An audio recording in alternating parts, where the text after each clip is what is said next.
Welcome to Candid Conversations with Dr. Mayfield. This episode is sponsored by Mayfield Counseling Centers, helping you find clarity, hope, and purpose. Call us at 719-452-4803. Here's your host, Trevor Sherry. Thank you for joining us. Today's episode was originally released as a radio broadcast on a local station here in Colorado Springs that Dr. Mayfield and I have been doing different recordings for. We had a great conversation about what to do when a friend wrongs you and felt it would be better to release that broadcast rather than re-record it. So without further ado, here is the recording of what to do when a friend hurts you.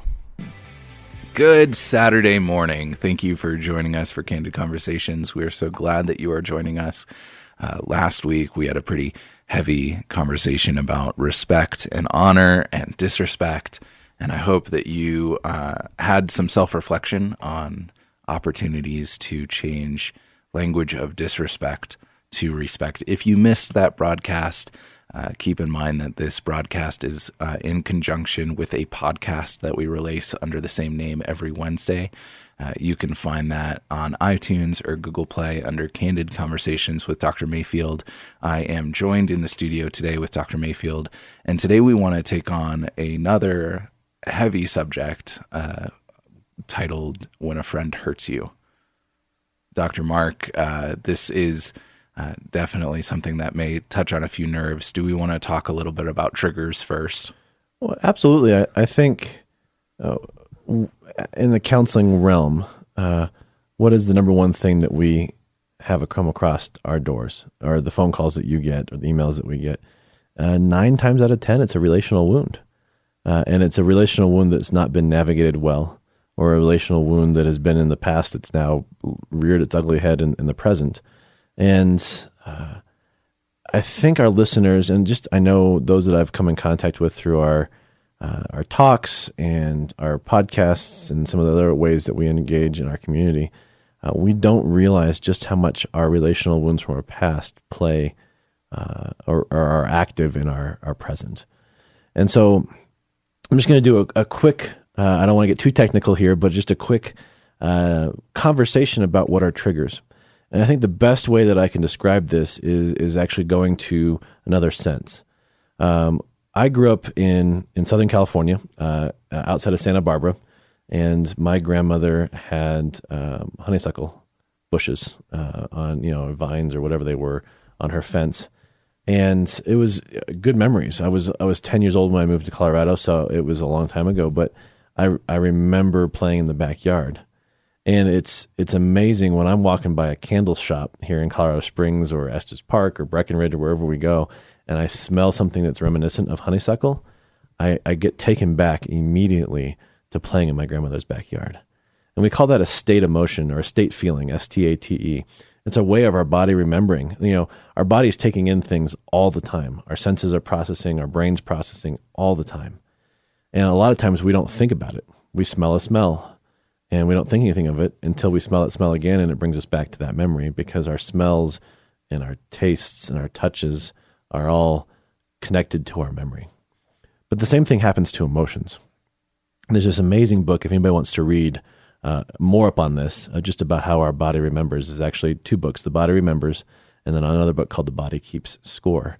And it's this idea that when we are in relationships, and maybe not the best kind, when we have relational wounds or trauma, our body remembers. Our body stores that information away, and we might not know it at the time. And then we're in another relationship, let's say, and something similar happens that the body remembers from that previous trauma, and now we're reacting in that moment. And the person that's on the receiving end might be a really kind, generous individual, and they have no idea what just happened, because now you're reacting, but it's based off a trigger from a previous wound. And so as we talk about that, we might get into more depth in different conversations about trauma and the brain and whatnot. But I wanted to lay that foundation this morning, because a lot of times when we have relational wounds now, when friends hurt, I wouldn't say 9 times out of 10 or 8 times out of 10, but a majority of the time, we're reacting based off of past wounds, not present ones. And we need to be very aware of that as we enter into this conversation this morning.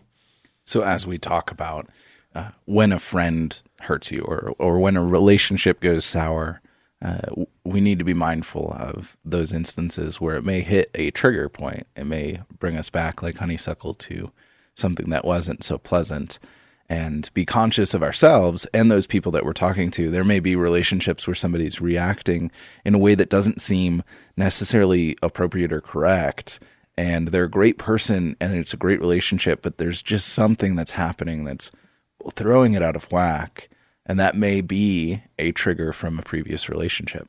Right. And I think this is a perfect time to have this conversation about when friends hurt, because if you've been listening from the beginning, and if you haven't, go back to the podcast and listen some more.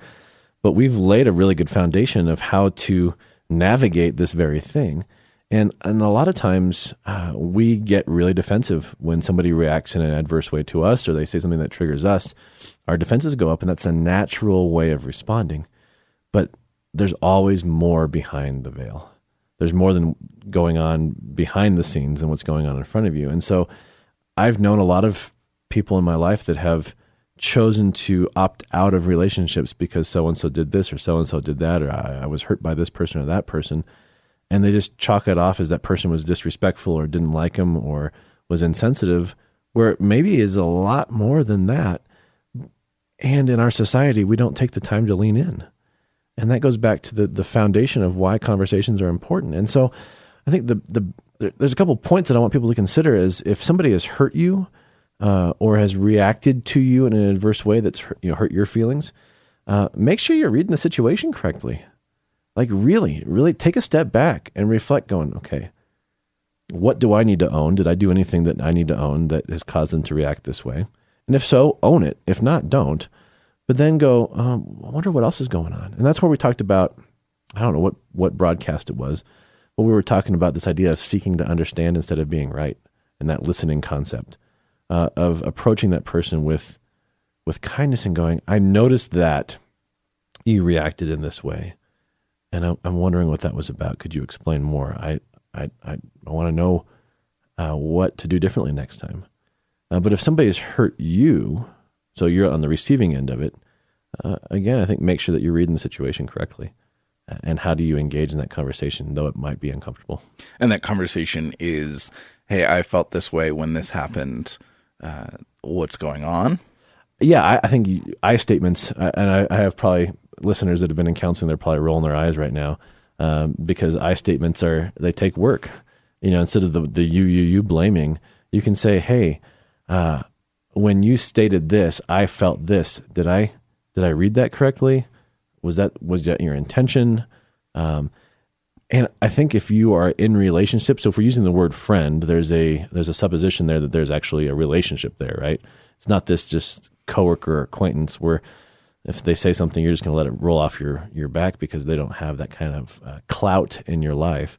But if somebody is a friend, then assuming the best of that person and coming to them going, when you said this hurt my feelings. Was that something that, or I took it this way, or did I read that correctly? So this is the appropriate reaction rather than punching them or burning the bridge or whatever. Right. And so that is our reaction. That can go one of two ways. It can go, yeah, I meant to do this because I hate you. Or similar, but softened. And then it can also go, oh, no, I didn't mean that at all. I'm sorry that you felt that way. What do we do on those? Obviously, on the, I'm sorry, I didn't mean to do that. It's an easy reconciliation of like, oh, okay, well, let's learn how to communicate better with each other in the future when these things come up. But what about when the person is unrepentant or doesn't care? Well, that's where I think we go back to the biblical model of you tried to talk to them by yourself and they weren't receiving it. Then you take somebody else with you and see if they receive it. And if they don't, you take multiples. And if that doesn't happen, then it's time to maybe move on. There are things that we don't talk about friendships, like necessary endings. There are times, some friendships are for life, some friendships are for a time, and we shouldn't confuse the two and hold on to the ones that shouldn't be, hold on to the ones that we think should be lifelong that actually need to be situational or time-driven. let's give a little bit more due process to that, because I think that's a monumental aspect of friendship, of you don't need to be in relationship with your friends now forever. It is okay to end friendships. I know that I've gone through a couple times in my life where I had to cut off almost all of my friends and try to make new relationships just because they were making me somebody that I didn't want to be. And, granted, somebody that my parents didn't want me to be either, and they had some role in that. But I think that that's something that we don't naturally understand.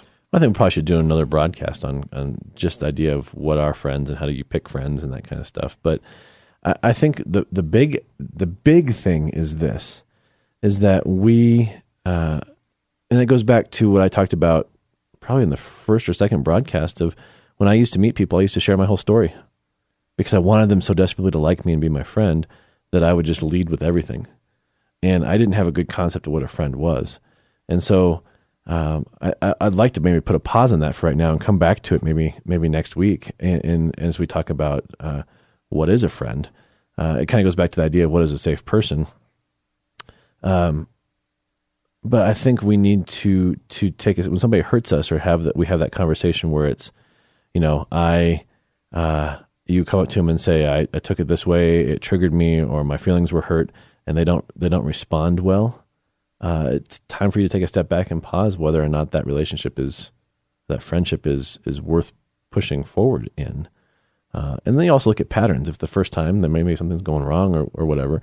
But if there's a pattern of repeat of that's how they respond when you get your feelings hurt, maybe it's time to reconsider that relationship. But also, if you're the one always getting your feelings hurt, there might be some reflective work that you need to do in your own life going, why are we so sensitive? And I'm not saying that sensitivities are bad, but if you're the one in the relationship that's always getting your feelings hurt, is there something that you've not worked on yourself that needs to be taken into consideration? And so I think that plays really well into my next question of what do we do if a relationship ends and there's still wounds that may or may not be carried into future relationships? If it is a consistent thing of I'm constantly being hurt in relationships and maybe even in similar ways, the self-reflection piece of what can I do for myself in that process? But what of the person who was in a really good relationship and then they were betrayed or some devastating situation happened where, I don't know, whatever, and they left the relationship, and now going forward into all their relationships, there's a wary eye of what could happen and what the friend may do. I think that's normal. I think that's healthy. It's our body's way. It's our way of protecting ourselves. And yet I still think we need to take a step back and engage individuals that we trust. Going back to that safe person conversation that we had a couple of weeks ago, is if we have we notice a pattern in our lives that we are constantly getting our feelings hurt, or that we constantly choose friends that don't value us, as a human being, going back to our respect conversation last week. It might be a time where we engage in either a pastoral counseling relationship or a counseling relationship because we need that honest, unabashed, pointed feedback from somebody that we can trust is going to tell it to us straight and then help us work through it. And that's a big deal. And what about the person who finds themselves in a situation where it feels like it isn't a consistent thing in their past, but a consistent thing in their present? That right now, everybody seems to be treating them this certain way. And I don't know if we've talked about this on the broadcast, but we have this idea of you believe a story, or you have a story that's being told to you, or you're telling yourself, and that becomes something that you believe. And then as you believe it enough, you become it. And through becoming, you begin to expect that is true. And then that reinforces the story. And so for the individual who has been in a situation where they're constantly being hurt in the same way or whatever, or the person who right now is being treated the same way poorly by all their friends, that's a reinforcement of a story that you deserve to be treated this way, or everybody's going to treat you this way. And the turnaround point, the catalyst for change would be what? I think you're the common factor. And so it's that pattern interrupt, as we call it. You think about, how do you stop a flow of electricity in a extension cord? Either you unplug it or you cut the cord, right? And I think the same way is with a cycle of repetitive patterns in our lives with friends. I think you look at a way to either unplug it or cut the cord. And it's what we call a pattern interrupt. And it's taking that break and taking that step back and going. And it's not going to be easy. None of this is easy. Actually really coming back and engaging into a counseling relationship where you have a good counselor and they're challenging your beliefs and your presuppositions of yourself and how you view yourself and your identity and all those kind of things. It's not going to be easy, but the end result is good. And I think when it comes to friends and relationships, it's messy. There's no two ways about it. And so either we're ready for the mess and ready to engage the mess, and because we know that in that is good, but it's that day-to-day challenge. Like I don't remember who said this. I was listening to, whether it be a message or somebody speaking about the fact that deep, meaningful friendships take work and they take time. So what you're saying is that I can't expect my friendship with Adam to be perfectly fine, without controversy, and happen instantly. That's an unrealistic expectation. It's almost, I think, in some ways, a narcissistic way of looking at it, because you're expecting them to follow through with the way you want it to go. And if there's any way of stepping out of line, then somehow they're not doing friendship well. And it's like, no, it's going to be messy. It's going to take, it's almost like this learning to dance. You're going to step on each other's toes for a while, and then you're going to need a chance to get better and to practice and to learn. It makes me think about a lot of marriage counselors and writers about marriage talk about healthy conflict. That conflict is not only necessary for healthy growth, but it's going to happen whether you like it or not, and you can either do it well or poorly. And the same goes for relationships. It's going to happen, and you can either handle that well or you can handle it poorly. And it seems to me, from what I've read, that a lot of it takes prep work in order to handle conflict well. Mm-hmm. What can we do in relationships if it's not a I'm the common denominator of why these relationships are happening this way, or if it's not a common theme in my life? What are the things that I can do to prepare myself in friendships for conflict when it happens, and that work of building a relationship? And again, I don't want our listeners to roll their eyes because we repeat ourselves. And I mean, in some ways, this is not rocket science. It's reflective work. It's that awareness piece. It's knowing how you respond to conflict. I know that I'm a pursuer. So if conflict happens, gosh darn it, we're going to fix it in the next 20 minutes and I'm going to walk away feeling good about myself, right?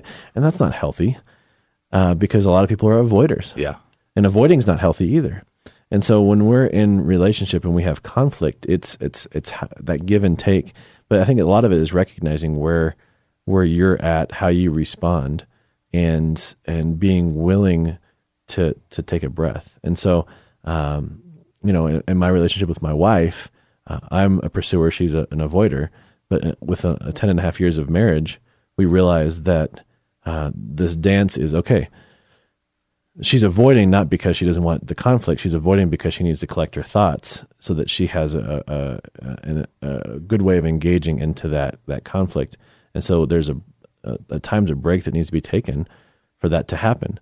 Well, the break is a killer to me because I want to fix it and I want to finish it or work through it. But to know that, and she knows that. So her breaks are not days long. Her breaks are maybe 30 minutes, 40 minutes, an hour, hour and a half, but we come back and then we work through it.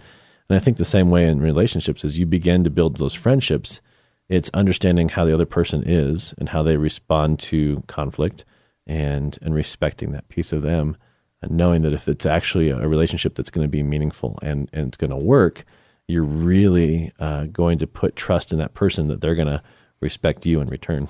Yeah, I think that's an incredible tool for me and hopefully for our listeners as well to understand that we do react differently in conflict, and some people are avoiders, some people are pursuers. Well, I do want to say this too. I think we don't say this enough. Is there are times where you need to work through some stuff.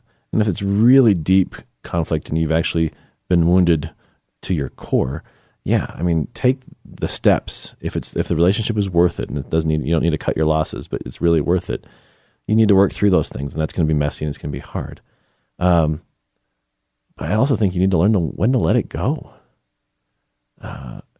I think, Trevor, in our relationship, if there's some things that you've said to me that maybe kind of clip me a little bit, I might have said something early on in our relationship, but I know your heart. I know who you are. I know your desires for our friendship.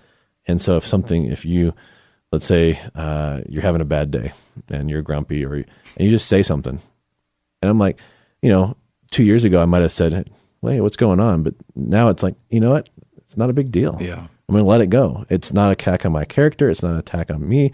It's just how there are, and so I think that's where the relationship piece really comes into play, and assuming the best of each other, seeking to understand, and really wanting to care for that individual. Yeah. And I mean, it's interesting to me thinking about that and how we can't really do that for everybody in our lives. Cool. We can't understand how they're going to react or recognize, how everybody is when they're grumpy and the best way to react to them. And that's kind of a limited group that we can really take that time and invest that self-reflection and relational reflection on.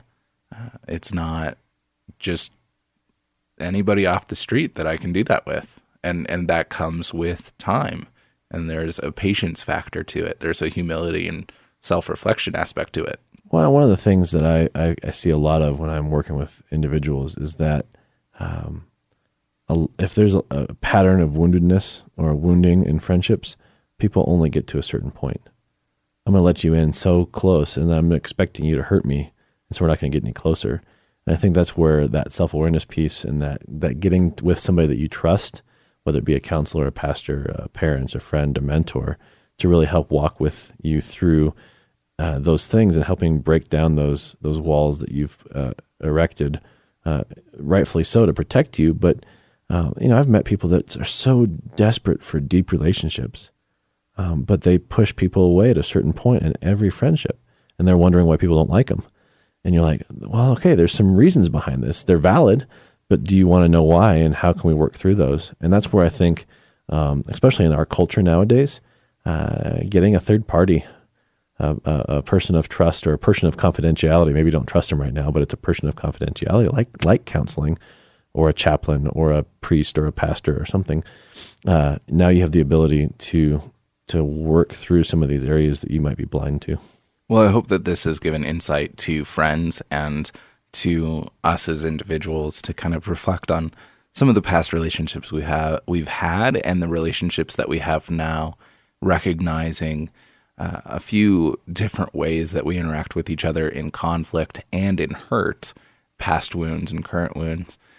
We will continue the conversation next week, talking about who is a friend and how do friendships build, which I'm thrilled about. I'm very excited to have that discussion with you, Dr. Mayfield. Thank you to those who have been listening. We recognize that we may have hit on a few things that bring up deep and meaningful memories to you that you need to process with somebody, and we would love to be able to help you with that. You can reach out to us on our Facebook page, Candid Conversations with Dr. Mayfield, or you can shoot us an email, contact@mayfieldcounseling.com, or give us a call. Our website is mayfieldcounseling.com. You're welcome to reach out at any time. We'd love to connect you with somebody who can dig deeper into this and help you with the self-discovery. Until next time, thank you. Thank you for joining us for Candid Conversations. If you'd like more information, go to mayfieldcounseling.com/Candid Conversations and check our Facebook page, Candid Conversations with Dr. Mayfield.